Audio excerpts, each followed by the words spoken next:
If you have chronic low back pain, there is a way that you can self-assess, figure out where you're at and where you need to go, and have a good home rehab program. So this is part 5 of a series that I'm teaching you everything you need to know about low back pain. This is going to turn into a live and evolving course, so please comment below if you have questions about low back pain, because this course is going to have an evolving structure depending on what you want to know about low back pain. So ask me questions in the comments. If you want the notes, download them on my website. So how do we do a self-assessment? Well, the first thing, before we do a self-assessment, I really just want everybody to make sure they rule out red flags. So if you've never seen a doctor for your low back pain, you should do that first, just to make sure, because they can assess for all of this stuff that has a bunch of big, stupid, fancy words attached to it, but they can make sure that nothing really serious is going on. And as long as you've got the green light, then don't panic, let's go ahead. Quick note though, if your intuition is saying, I think something's wrong, if your spidey senses are tingling,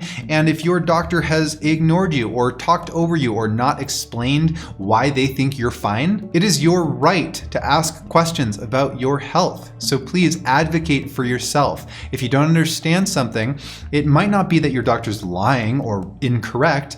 You very well might be just fine. However, you can always ask your doctor, can you please explain to me why you believe that I'm totally okay, or that I don't have something going on, I don't have any serious pathology. And just ask them to explain it to you until you understand. But if it doesn't seem like your doctor really paid attention to you and didn't properly assess you and do a good exam, then maybe find another doctor. But most of the time, people are gonna get a green light. There's not going to be anything structurally dangerous going on. There's not going to be some terrible disease underlying your back pain. So what do we do to come up with a home rehab program? The first thing you need to do is identify your goals. You need to understand exactly what you're trying to achieve. Is there a particular exercise or activity during your day that you need to be able to achieve? If so, then aim your rehab at that exact goal. Sometimes we become extremely tunnel visioned. We get real corrective exercise. Oh, I heard this new thing. It's like, it's your psoas, man. Everybody's got to get a pso right and massage their psoas because that's the cause of back. And sometimes those corrective exercise approaches can work.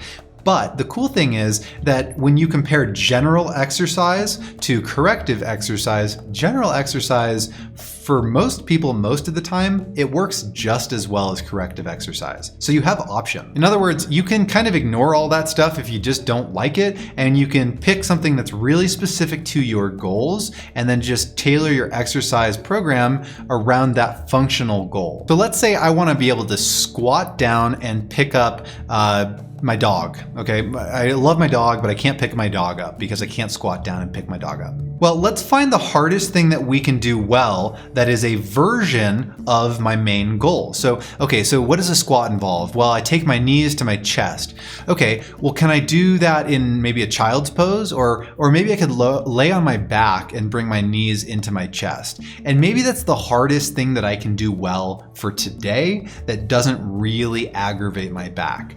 And maybe tomorrow it's different. Maybe tomorrow I can do like a partial squat, or maybe in a week or 2 weeks. But let's reassess on a continuing basis and find gradations of what can I do today? Where is my goal activity of picking up my dog? And what are all the steps in between? And then you can assess on a given day, what is the hardest thing that I can do well with a tolerable amount of pain? And then just do that a lot. And that's your rehab exercise. So yes, in clinic, sometimes we use a lot more complicated rehab, but we have the luxury of being able to guide you step by step through it. If you're doing it on your own, it really doesn't have to be complicated. And frankly, it can be just as effective if it's not complicated. So form your goals, realize you have options, and then find the hardest thing that you can do well and stay the course. Next time, I'm gonna be talking a little bit about more what should you do, specific guidelines for rehab. Remember, if you want the notes, you can download them if you're a member on my website, and I'll see you in the next video.